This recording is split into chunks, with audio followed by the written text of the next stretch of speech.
Well, hey, Oscar's glow up after this is about to be iconic. At least people are on his side on it. More of like a this is. Yeah, most people are. Well, it was pretty clear that she fucking hates Oscar. Yeah. He was definitely the one that was He hurting the was most definitely the here. one that was Yeah. hurting the most. Yeah, like That, she looked. literally, yeah, she's so happy. She and looked he's- fucking thrilled. and he's just like out of it the whole time. Like Yeah. he wasn't there. I've been more into lawsuits than Saul Goodman recently. I've become such a huge lawsuit enthusiast over the last, like, 6 or so months. Not me, like, issuing lawsuits, I've still never done that. Though, with all the stories I've read, that could be a very interesting branch of content, just frivolously filing lawsuits to see how it goes, I guess. Because apparently no one ever gets punished for doing that. Best example is the classic, silly Billy Mitchell, the video game player of the century who files a new lawsuit anytime someone makes a joke about him being a cheater. And I'm not using the word allegedly, Billy. You are a scumbag cheater, and I hope you lose all of your ongoing lawsuits, brother. But anyway, enough bravado here and lat spreading on Billy Mitchell, celebrating every single L that he keeps taking, and will most likely continue to keep taking. Let's focus on what I want to talk about. I have really enjoyed diving into the most outrageous, most unhinged lawsuits imaginable. And last night, I found the magnum opus. This is the craziest lawsuit I've ever even been made aware of. There was a lawsuit I covered a couple years ago where there was a Twitch viewer who was suing Twitch because they were showing him female streamers and he couldn't stop jerking off, so he was suing for like millions of dollars worth of damages, claiming like it's immoral that Twitch would have these, female streamers doing suggestive things and it forces him to masturbate or whatever. And that, to me, for a while, was probably one of the most entertainingly awful lawsuits I'd read about. But what I read last night actually beats it. A man in Australia filed a lawsuit against a hospital for $1 billion Australian dollars, which converts to about 643 million freedom bucks. And the reason he was suing this hospital is because he watched his wife give birth. He believed that what he had witnessed there was basically a war crime, like a violation of his human rights and a complete failure on that hospital's duty of care to him to make sure that he didn't see that. He was upset because the hospital not only allowed him to watch his wife's birth via C-section, but also encouraged it. Which to me doesn't sound like anything weird from the hospital. I mean, they call it the miracle of childbirth for a reason. Plus, if he wasn't allowed to watch it, I feel like that would be a huge problem. Being denied access to your wife during like the most important moment of your relationship, I imagine would actually be grounds for a lawsuit. Most people, I would imagine, would want to be there with their partner to comfort and be able to take part in the gift of life, I guess. But this guy believed that they should have like shielded his eyes and plugged his ears or something, and the fact that they didn't caused him psychotic illness. And he believes he's entitled to at least $1 billion Australian dollars in damages. Did you hear about the man suing a hospital for $642 million after watching his wife's C-section and said it gave him a psychotic illness? You've got my attention. You undersold this. He's actually suing the hospital for $643 million. Man tries to sue a hospital for $643 million after he was encouraged to watch his wife's C-section. A man in Australia accused a hospital in Melbourne of causing him to develop a psychotic illness after he watched his wife undergo a cesarean section. Interesting. 643 million clams. Anil Coppola tried to sue the Royal Women's Hospital for letting him watch his wife's birth via C-section in 2018. He unsuccessfully sought 1 billion Australian dollars, which is 643 million. A judgment on the lawsuit filed in the Supreme Court of Victoria in Melbourne last week shows. How could this have not worked? What went wrong? Mr. Copula's wife that day had a healthy baby delivered by cesarean section. Mr. Copula alleges that he was encouraged or permitted to observe the delivery, that in the course of doing so he saw his wife's internal organs and blood, and that the experience caused the onset of a psychotic illness. He says the hospital breached the duty of care it owed to him and is liable to pay him damages. The hospital admits that it owed to him a duty of care, but denied that it breached it and does not accept that he suffered any injury. In his amended statement of the claim on October 22nd, Mr. Copula, who was self-represented, that sounds about right. That tracks.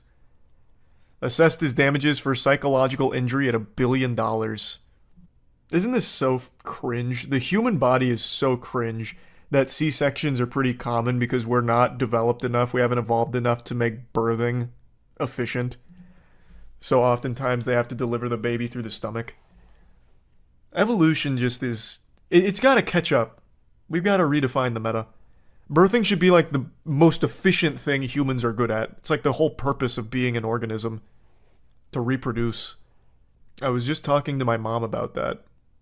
That is an interesting conversation to have with your mom, but yeah, it is a fascinating anomaly why we haven't evolved to be better at it. According to the Center for Disease Control and Prevention, 32.1% of all baby deliveries in the U.S. in 2021 were cesarean section. Wow. Copula filed the lawsuit several years after the operation, saying it caused the onset of a psychotic illness that led to a breakdown of his marriage. Yeah, that was the reason.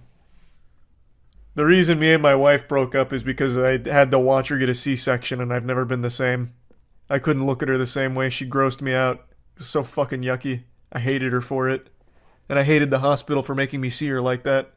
I've seen her inside and out. Yeah, stared into the abyss. Copula chose to represent himself in court, where Justice James Gorton dismissed the suit and deemed the claim an abuse of process. I would agree with that. Did he give him like a big speech like, listen, goofball, this is ridiculous. Go home. Get out of my court. If men could birth, would you rather birth an NFL football out of your brown eye or a U.S. quarter out of your one eye? What a philosophical inquiry. I don't know. If I could, if I had to give birth right now and I got to choose, I'd probably try and do it like Majin Buu. So I'd vomit up the creature. I'd really rather not tear my whole ass out or anything like that. That's Piccolo. No, Majin Buu did that too, right? When he vomited out into Super Buu? Or am I misremembering? The trial proceedings included a medical examination of Copula, with the panel concluding the degree of psychiatric impairment did not satisfy the threshold level, according to the judgment. Lawsuits that are seeking damage for non-economic losses, such as this one, require that an injury is significant, the judgment said. With regards to the medical panel's conclusion, Copula said he disagreed with it, though the judgment said he was unable to agitate the correctness of it. I can't believe he didn't get $1 billion out of this, because he watched his wife's C-section, and then they got a divorce 3 years later. I want to see if this was televised. I'd love to see how he defended himself. Unfortunately, no footage exists of how this panned out, but man, I would really like to hear some of his arguments. No, listen, Your Honor, you don't understand. A baby came out from her tummy. I can't sleep anymore. I can't even look at her anymore. It's why our marriage fell apart, damn it. It's the hospital's fault for letting me see such a thing. I also love the confidence and delusion to ask for $1 billion from this. Our marriage was so good, Your Honor, you don't understand. It was worth at least $1 billion in order to make up for all of this hardship. I can't believe this. How could they be so cruel to let me see my child being born? No, damn you. Now, obviously, I think this is one of those cases where someone knows that it's ridiculous, but they try anyway and hope to settle out of court. So they go for this alarmingly huge number and then try and negotiate behind closed doors to just squash it. But with something this outlandish, that was never even in the cards. This is such a bogus baloney claim that it never even made it anywhere and never stood a chance either. I think there is a 0% chance that this guy is permanently scarred for life after watching his wife give birth. I understand C-sections are a little scary. Like, I know what they are. Now, granted, I've never seen one in person, so maybe it's different in the Thunderdome. Maybe I'd see it and also just have a full-blown breakdown, my universe crumbles around me, and it fucks me up for life. But even in that case, I still don't think I'd ever win a case for $1 billion because of that. I think that's a hard sell right there.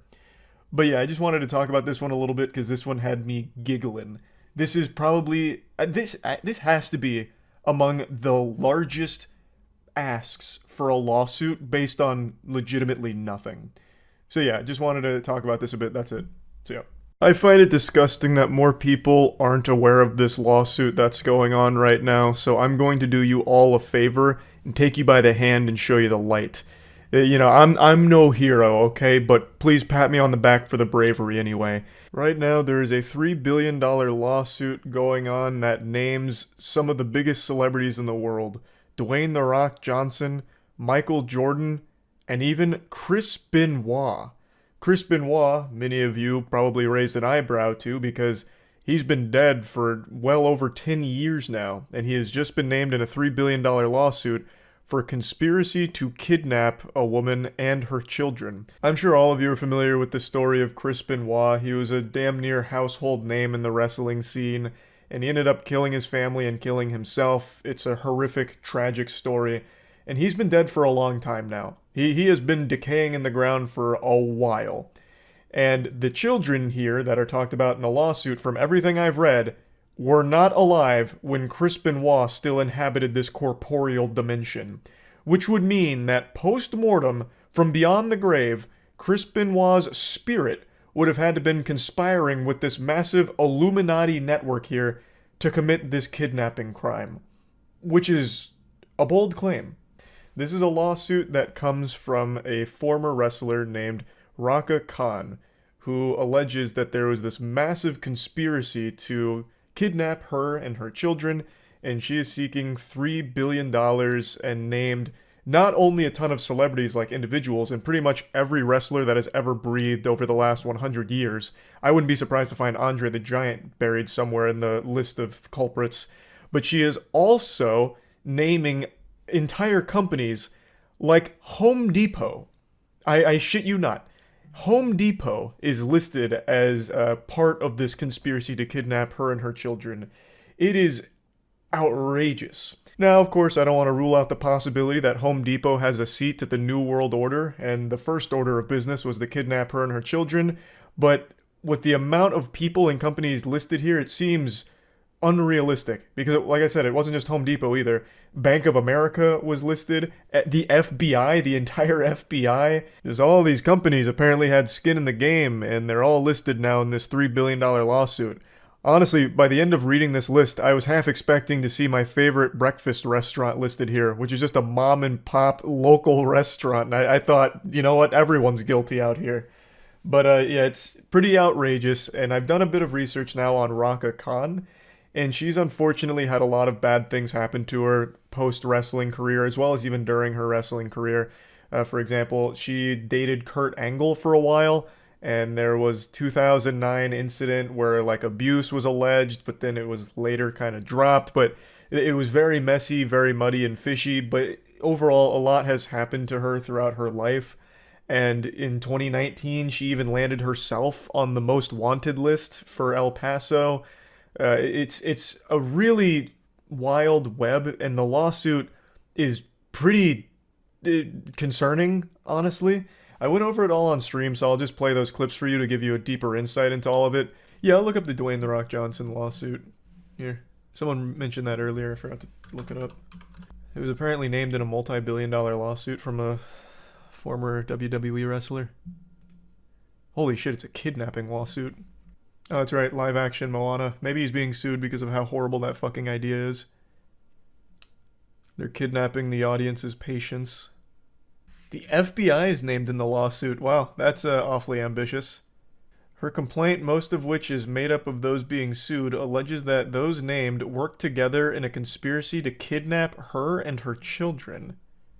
Some other names in the lawsuit are the State of Texas, the El Paso Child Protective Services, the Las Cruces, New Mexico Police Department, the NYPD, the National Center for Missing and Exploited Children, New York ACS, Omega Psi Phi Fraternity, Shirley Police Department, Sigma Phi Epsilon, Suffolk County, New York, the Bank of America, Home Depot, and even who are her children? What? Why would all of these people work together to kidnap her children? Are they like Super Saiyans? Fuck, Jesus Christ. Home Depot of all things. How did they get tossed into the mega mix? The kidnapping aisle? What happened? Apparently it's proceeded in court. That's what it said at the start. It's making waves in court. Or, making progress in court. Still has a bench warrant out for her after not appearing at a criminal trial in December 2022 in Texas, where she was to face charges of interference with child custody and aggravated kidnapping facilitate. Aggravated kidnapping facilitate. Why does that sound so grammatically incorrect? She paid the court fees, which allowed the case to move forward, but no one's been served yet. And she is currently on their wanted list. And back in 2019 was placed as the most wanted fugitive list for child custody charges by El Paso. So this sounds like very serious mental illness here. What the fuck? Oh my god, Michael Jordan's named in it too. How deep does the web go? Or how deep does the rabbit hole go?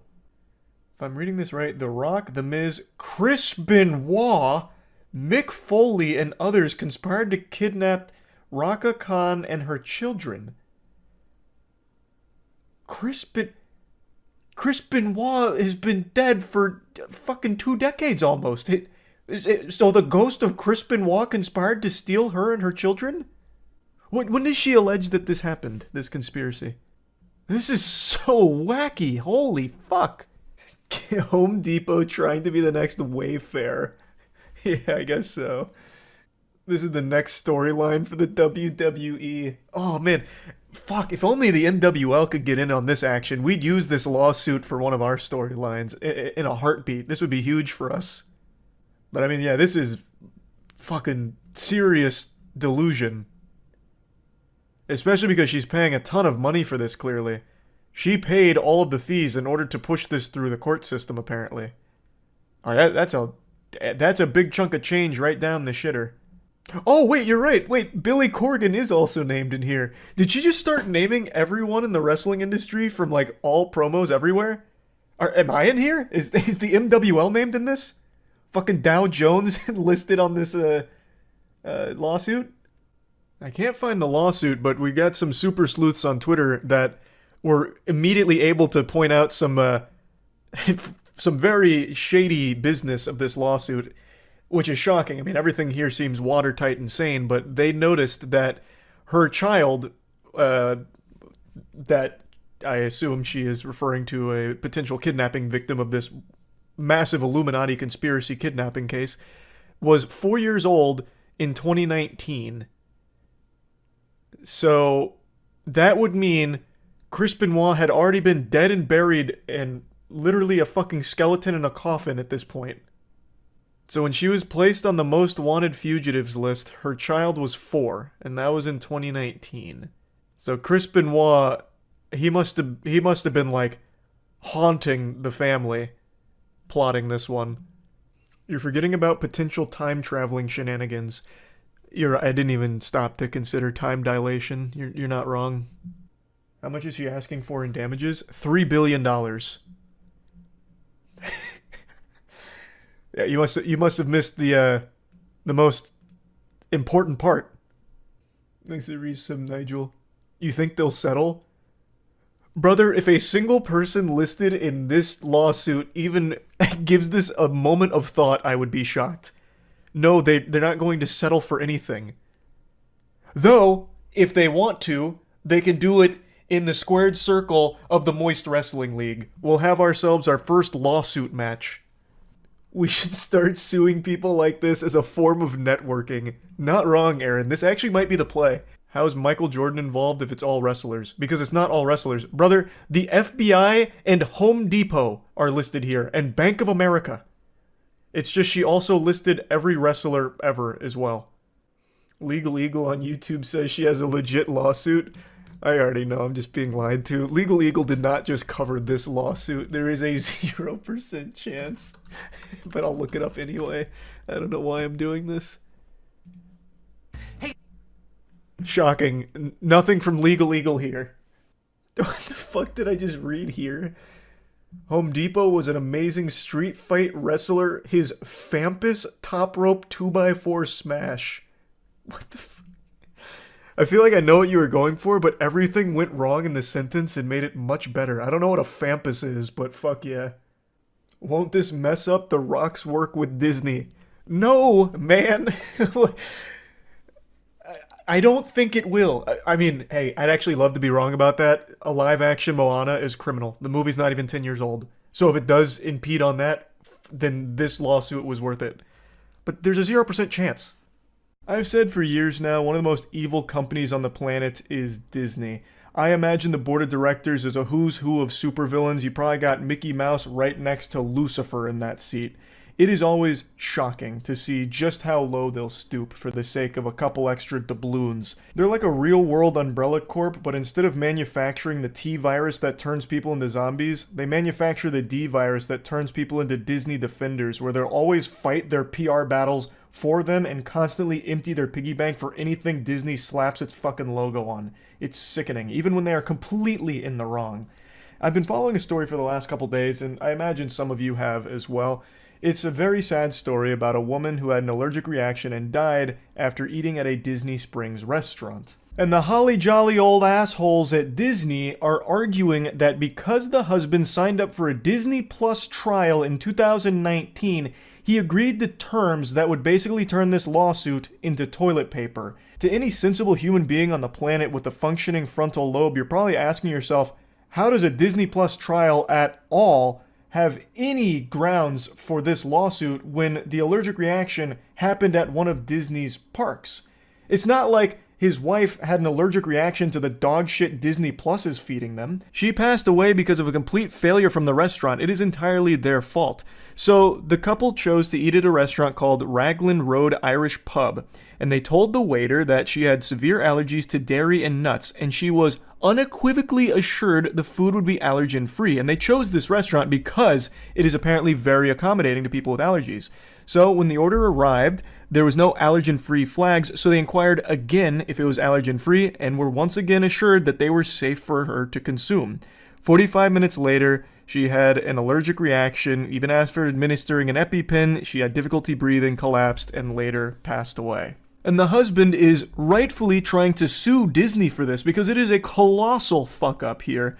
And Disney's just dancing on her grave. They're just spitting on her memory by trying to toss out the wrongful death lawsuit, by trying to say that the husband signed up for a Disney Plus account in 2019, which has language that prevents them from being sued in this manner. It'd have to be through arbitration, meaning it's overseen by a neutral third party and not a judge.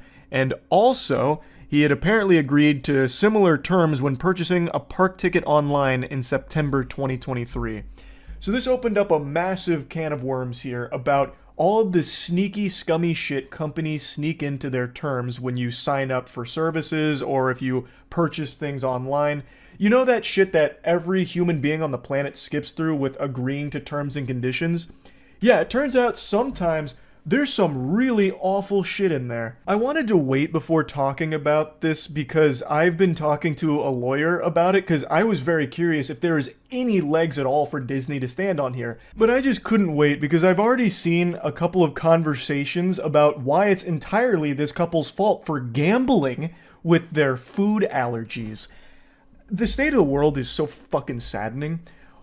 How is it a gamble? So she was allergic to dairy and nuts, and this was made abundantly clear to the staff of a restaurant that is well known for being accommodating to allergies. Apparently this restaurant has a commitment to being very conscious of allergens.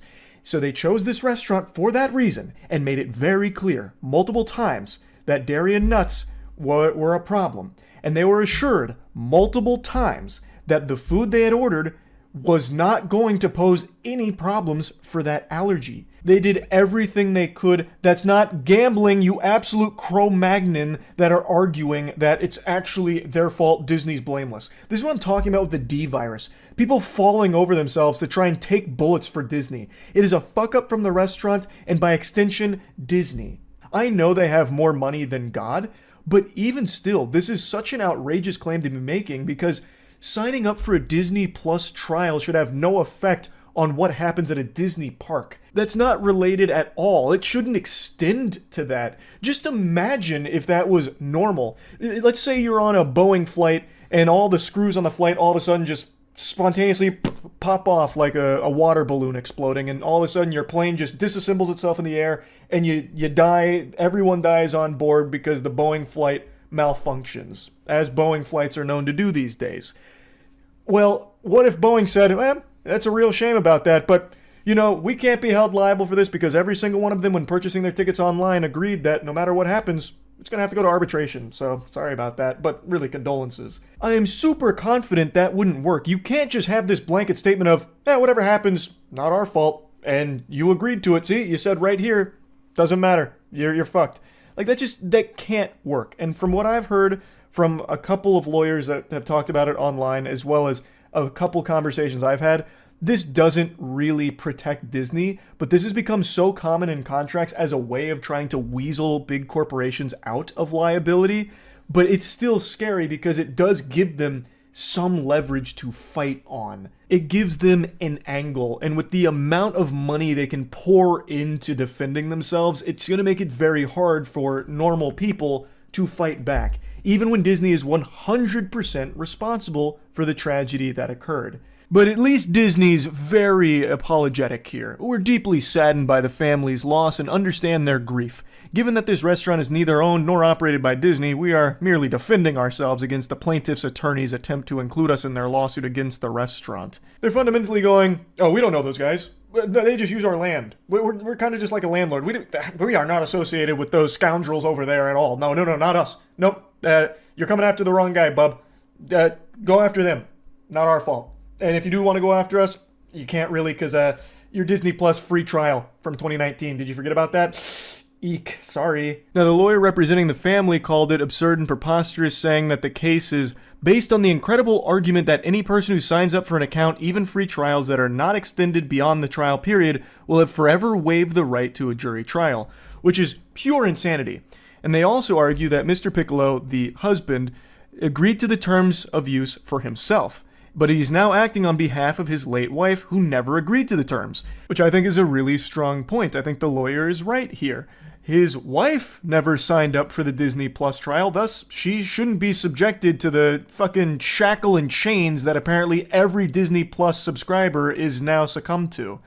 The lawyer then goes on to say, the notion that terms agreed to by a consumer when creating a Disney Plus free trial account would forever bar that consumer's right to a jury trial in any dispute with any Disney affiliate or subsidiary is so outrageously unreasonable and unfair as to shock the judicial conscience. It really is exceptionally evil, and from what I've read here, it's not exclusive to Disney. So apparently there was even a time where they were going to get close to protecting consumers from this kind of shit with like these arbitration clauses that get snuck into contracts that you sign up for unknowingly, because it is unreasonable to expect anyone to read all 65 pages of every terms and condition for every service you sign up for. There's no human being on the planet that has the chutzpah to sit through and read all of that. But apparently that ruling that was going to protect consumers got fucked in Congress. So it's just, corporations really do operate on a different level than everything and everyone else. So no matter how much they are pushed to stop this shady shit, they can always pay their way out of it so it never actually sees the light of day and they can continue to do the scummiest things. Another quote here is, most of the companies in the U.S. require mandatory arbitration and allows them to, by and large, cut off much relief. Companies love it, but individuals who are harmed by these corporations really don't have any access to any form that would give them relief, as that's a real problem.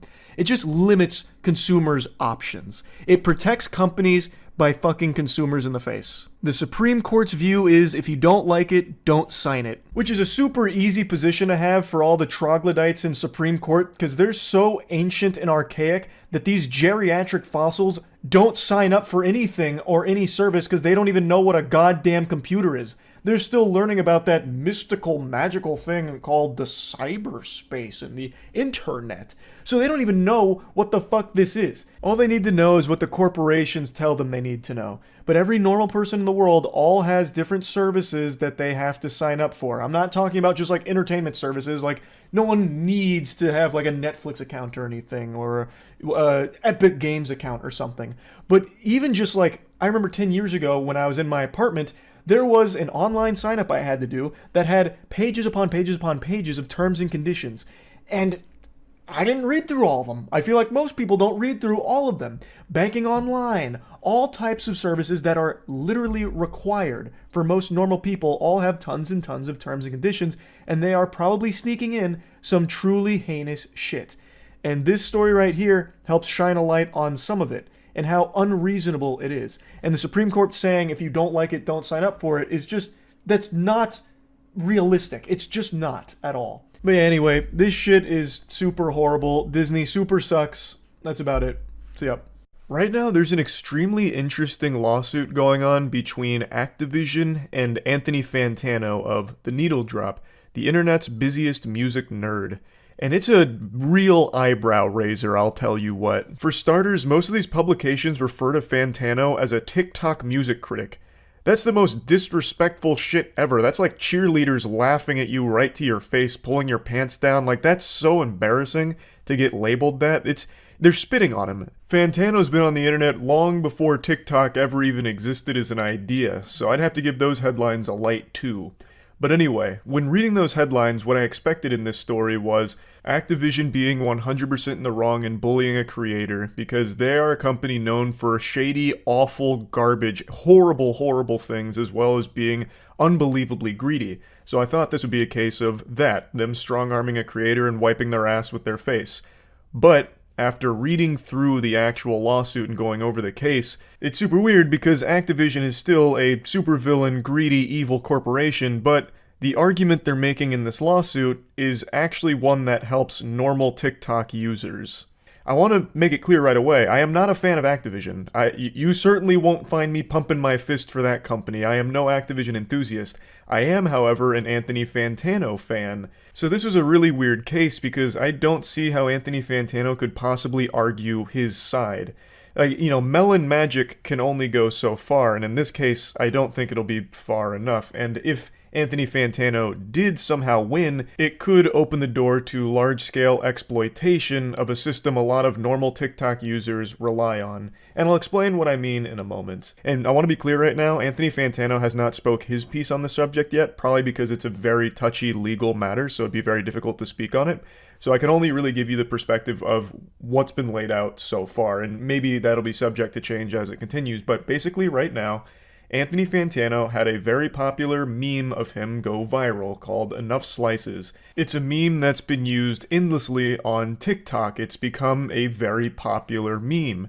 And Activision recently used it in an advertisement they made for Crash Bandicoot on TikTok. And Anthony Fantano allegedly cease and desisted them, to which they complied and took down the video. But then, according to Activision, Anthony Fantano reached back out and said that they're going to be required to pay a substantial amount of money in damages for using his intellectual property, basically, that meme.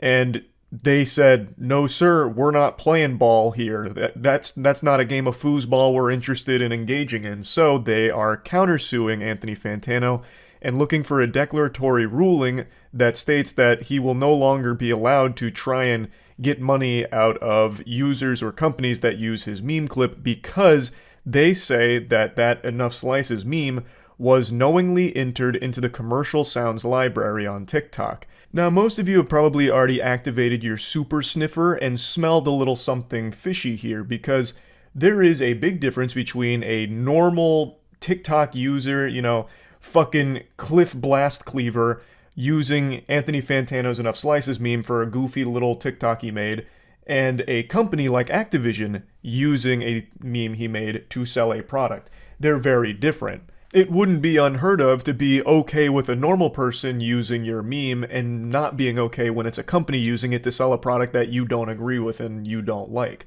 And that's a fundamental right that you have, that your likeness can't just be manipulated and used to mislead consumers or something into believing that you support a product that you don't.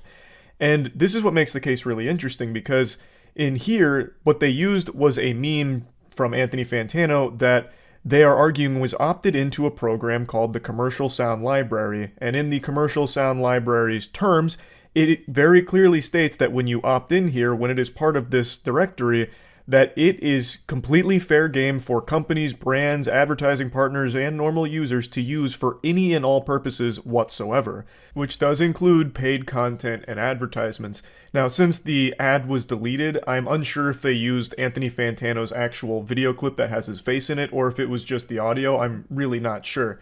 But even still, the meme itself was uploaded, apparently, to this Commercial Sounds library, so Activision's argument is that he can't just selectively enforce who is and who isn't allowed to use that meme, because it has been uploaded to the Commercial Sounds library, allegedly. He can't just revoke permission for people that he doesn't like or brands that he doesn't support. That's the core of their argument. They're also claiming that this is overt gamesmanship, a nefarious money-making scheme from Fantano, where he'll allow some people to use it, but when he sees that there's a financial opportunity to make money from it, then he strikes and pounces on it and tries to threaten for money in return for the use of the meme clip. According to Activision, he's stated that he's done this before to a couple of other organizations, I suppose, to which they have complied, but Activision isn't going to. They are arguing he doesn't have the legal grounds to do that. He can't just selectively enforce who's allowed to use that when he has knowingly uploaded it to a directory that has a blanket use for everyone for any purpose whatsoever. And it extends to normal users too, and this is what I was saying a bit earlier, where this argument from Activision is actually helpful to normal TikTok users, because normal TikTok users often rely on the Commercial Sound library in their content, and by their own terms, it should be safe for them to use. But if Anthony Fantano does squeak out the W here, the big dubski, it would kind of throw that into turmoil, where you wouldn't feel comfortable using the Commercial Sound library anymore, because there could be a bad actor that is swooped in to exploit it, where you might use one of their memes and they'll sue you for it or demand compensation for it, even though it was uploaded to the Commercial Sound library. So like, if Sally Strawberry taps into a popular meme and the user's like, damn, that content was fucking cheeks, that was some turbo ass, I want money because you used it, then it would be a lot scarier. Now, obviously, Activision isn't making this argument for the better of the platform. They're arguing in their own selfish interests, but what they're arguing does actually extend to help protect normal users if Activision wins. I've seen a lot of discussion on this topic, and it seems it's all hyper-focused on brand versus creator, which I do understand. A lot of the claims are around brands trying to exploit creators and use their likeness to mislead consumers through advertisements and falsely label support where there is none. Like, I do get that angle, but this case is not specific to just that. If it was, I wouldn't really give a fuck. My heart's not exactly breaking or shedding any tears because brands might not be able to use TikTok memes. That's not a big deal to me. It's just simply, this was in the Creative Sound library, and there is a potential that it wasn't uploaded by Anthony Fantano with his knowledge. There is definitely wiggle room that maybe there was some kind of automatic inclusion in there that he didn't consent to. That is possible, and that would be a core component of this case that would be very, very interesting if that's the truth. But since it is there, and it does clearly state brands can use it for any purpose, then if the rules against them, it means that no one can really use it for any purpose, because all of a sudden it's now unsafe. This is just one of those things where I do think there's a potential for a dangerous precedent being set, where if someone knowingly uploads something to the Commercial Sound library, which obviously states that it can be used by anyone, including brands, for any purpose, you really shouldn't have the right or ability to start attacking selectively and threatening people for money, because that extends beyond just brands.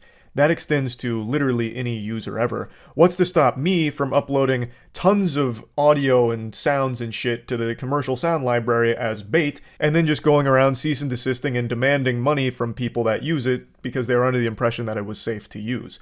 It's one of those things that exists on other platforms as well. Like YouTube has one for music. It's the Common Music Library or something like that, where artists knowingly post songs that are DMCA free for creators to use. You know, they just choose the music and it's totally fine, there's no problems. But what if an artist said, you know what, I'm going to put music on here, and when a popular YouTuber uses it, I'm going to demand money from it, even though it's uploaded to a service that states that it's, okay to use and there will be no problems with it. It's one of those things where these directories exist on other platforms like YouTube and Twitch, and if all of a sudden people are able to put things on there as kind of like a trap where you use it and then you could potentially face like a lawsuit or something, it's just bad for everybody, not just brands. And according to a lawyer named Richard Hogue, he believes the company has a decent case. Basically, he says, as described by Activision, it would seem they have a good case. The TikTok audio library appears to allow for general commercial use on TikTok, so anyone placing content in the library should be limited in their rights to challenge. That said, there could still be facts we don't know, like whether an unauthorized third party actually affected the sound's inclusion or even where it might have been automated. So fundamentally, the entire case is going to have to be argued on Fantano's side that he was not the one that put it in the commercial sounds library. At least that's my understanding of it, because again, it is entered in there apparently, and since it's there, it means any brand, company, or user can use it without consequence. It's fair game, It's open season on enough slices.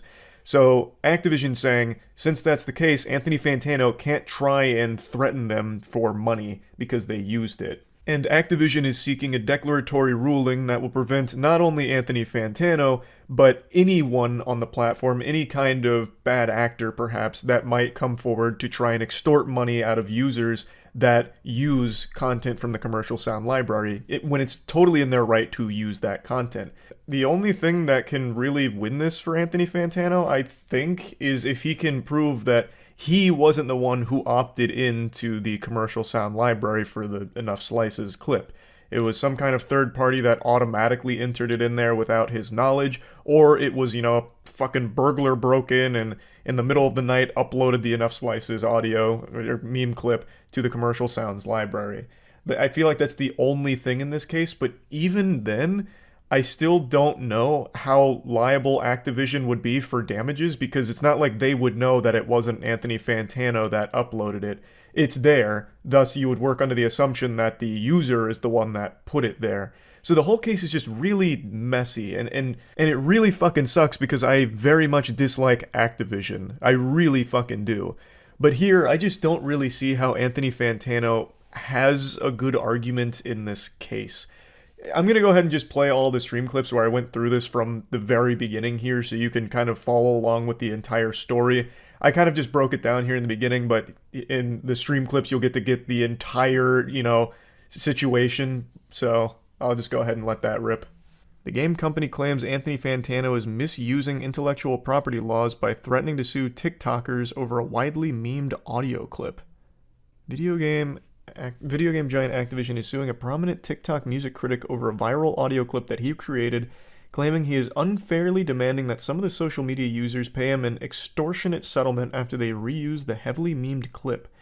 In a complaint filed Monday in California, Activision accused Anthony Fantano of misusing intellectual property laws by threatening to selectively sue TikTokers who use Enough Slices, a popular audio clip that originated with a video Fantano posted in 2021. Activision, which says it receives such a threat after it used the clip in a promotion for its Crash Bandicoot franchise, claims that Fantano intentionally made the clip available through TikTok's audio library, meaning he cannot now sue the hundreds of thousands of users that choose to use it.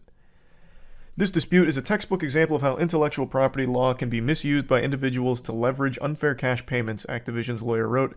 Fantano was very happy to receive the benefit of the public use of the Slices video.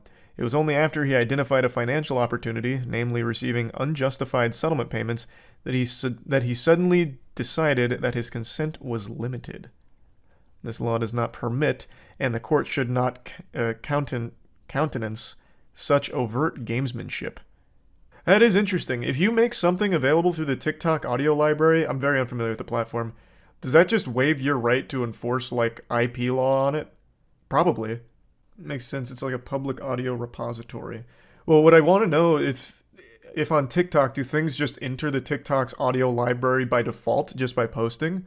Because I know they have that, original sound shit, and it goes to the source, and it's like fucking Bumblefuck Joe over here is the one that created it. But it's not like he did it on his own accord. TikTok auto-generated it. At least I think that's how it works, right? You have to make it a sound through a video. Oh, so you do have to, say, I want this in the audio library by making it a sound. That's a very interesting case. So has Fantano done this to other TikTok creators, or is it just Activision?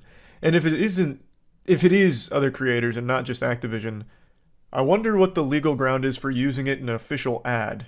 Because it'd be different if it's just like, fucking Carl Hamburger using Anthony Fantano's meme in a TikTok versus Activision using it in an official ad. Only way I think Fantano has a case is if someone else uploaded his video audio to the library. True.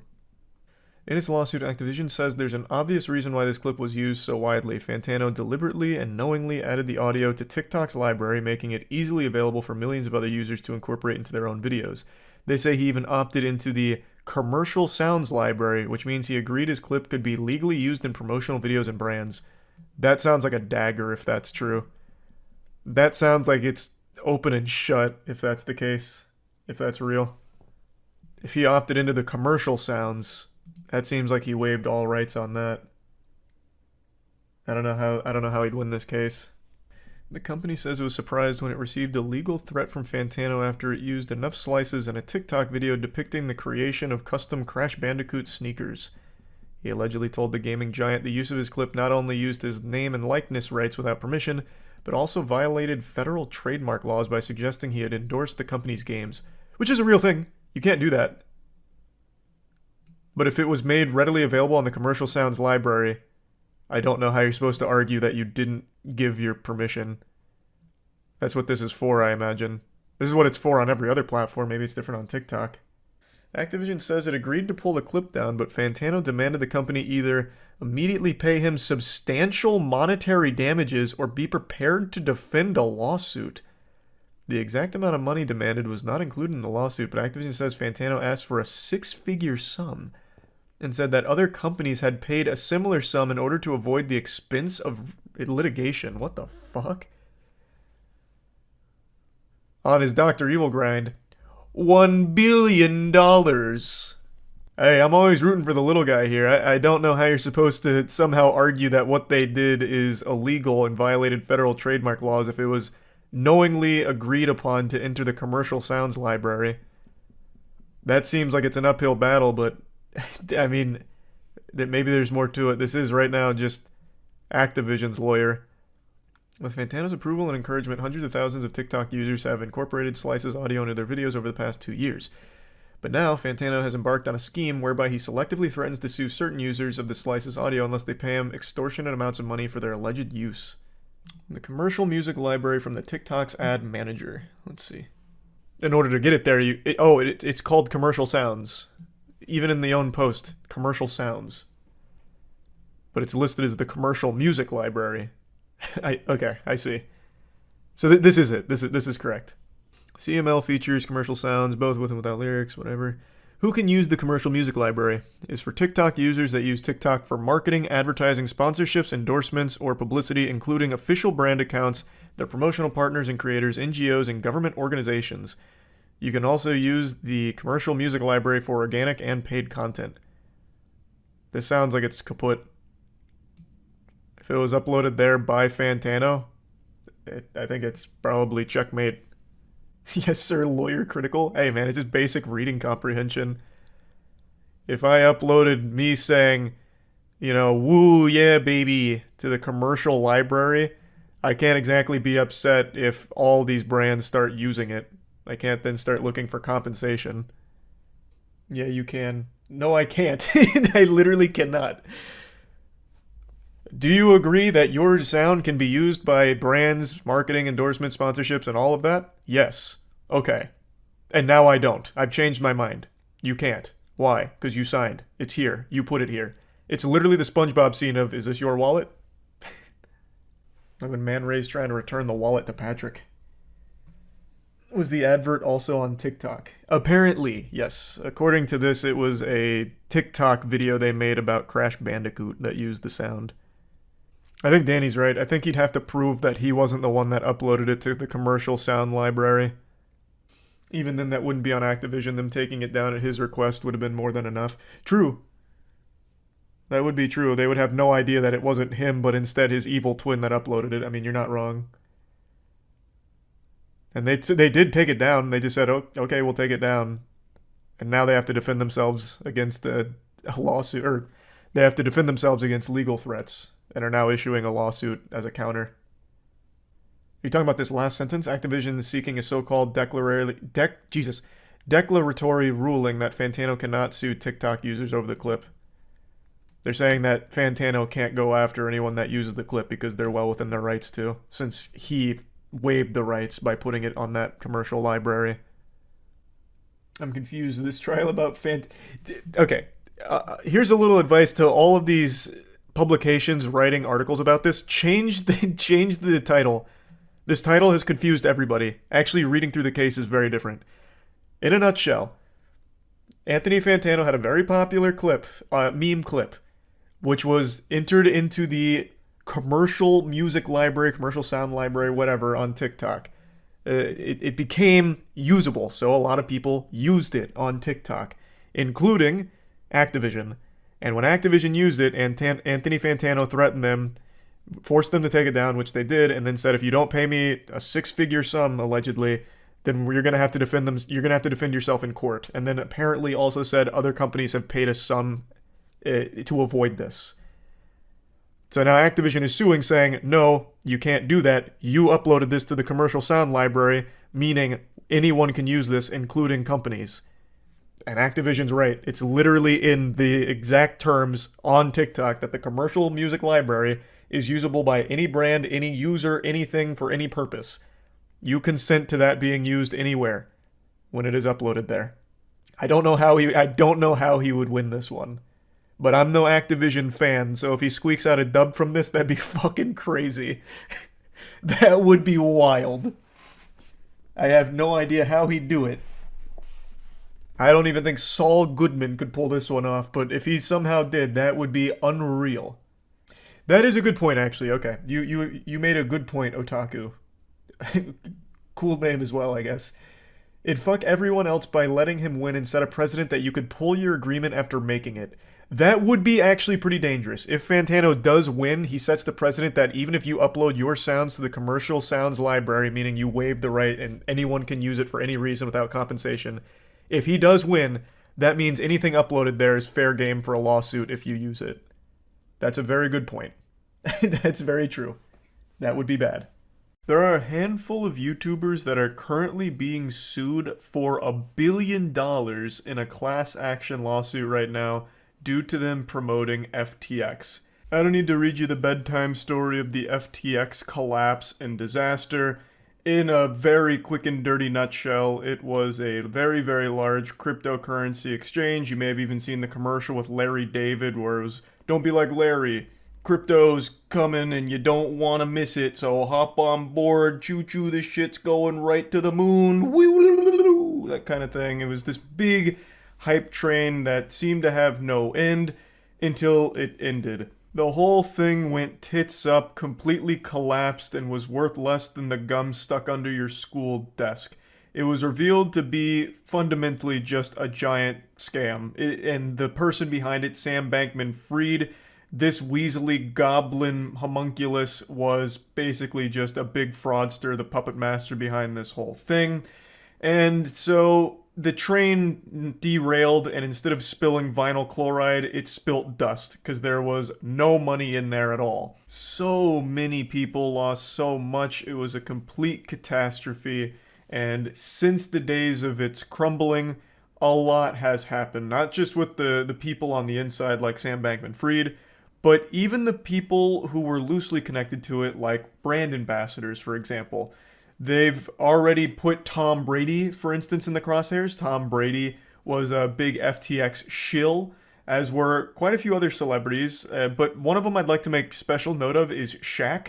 According to numerous sources, Shaq is currently trying to be issued a lawsuit for his involvement with FTX, but is hiding from them in his own home. So it's just almost kind of comical to think about Shaq hiding from the FTX lawsuit, like real Looney Tunes style, like he's, crouching behind his bar in his home or something while the guy's trying to deliver paperwork to him, but he can't find him, like a mission out of fucking Splinter Cell or something. It's a wild situation. A ton of A-list celebrities are being sued because of all of this, and now it extends to more than just the A-list Hollywood celebrities and sports stars. It's extending to the YouTubers as well. Which brings us to today's topic. There is a handful of YouTubers who are getting slapped with a $1 billion lawsuit for their involvement in the promotion of FTX. 1 billion clams. 1 billion sweet, precious doubloons are at stake now for these YouTubers. And CoffeeZilla just posted a video going over all of it in great detail, so I'll put a link to that in the description. I just want to kind of give you the nitty-gritty of it and kind of get into what's going on and really what it means. Now, you might have had a little twinkle in your eye when you noticed a few of those names were familiar to you, and that's totally natural because these are huge channels on YouTube. They have millions of subscribers, and all of them are financial channels. Their content is always centered around big schmeckles. The topics are money, making money, advice, following trends, crypto, the whole kit and caboodle. And speaking of recognizing names on the list, I don't know if you caught it, but we actually have a cameo from a supervillain we may have seen in the past. BitBoy Crypto, Bin. Bin is named in this lawsuit. BitBoy Crypto is someone I've made 2 videos on now. The first was when he sued a YouTuber who was making jokes about him, and the second time was when he called a completely random woman a child molester because the woman was calling him out on promoting dog shit crypto. So, I'm not the biggest fan of BitBoy Crypto. So seeing his name in there kind of gave me little butterflies in my tummy. I had a little smile like, oh wow, how the tables have turned, because usually BitBoy Crypto is the one administering these lawsuits, which is a joke CoffeeZilla also made in his video, because it's just an easy dunk. BitBoy Crypto is very loosey-goosey with frivolous lawsuits, and now he's being named in a big lawsuit. It's poetic to a certain extent. But I'm going to have to go to bat for him, because BitBoy Crypto, as pointed out by CoffeeZilla, was actually one of the very few financial channels who started calling out FTX before they even collapsed. I know, I couldn't believe it when I heard that either. I didn't think I was even in reality anymore. I thought I got trapped in a Naruto genjutsu. The odds of BitBoy Crypto offering good advice are incalculably low. It's almost impossible. It's like almost as impossible as fucking Netflix's Big Mouth telling a good joke. BitBoy Crypto's entire career is built upon offering the worst crypto investment advice into these absolute dogshit moonshot coins that almost always lose his audience money. And yet, in this specific case, he fucking nailed it. He got it right. According to CoffeeZilla,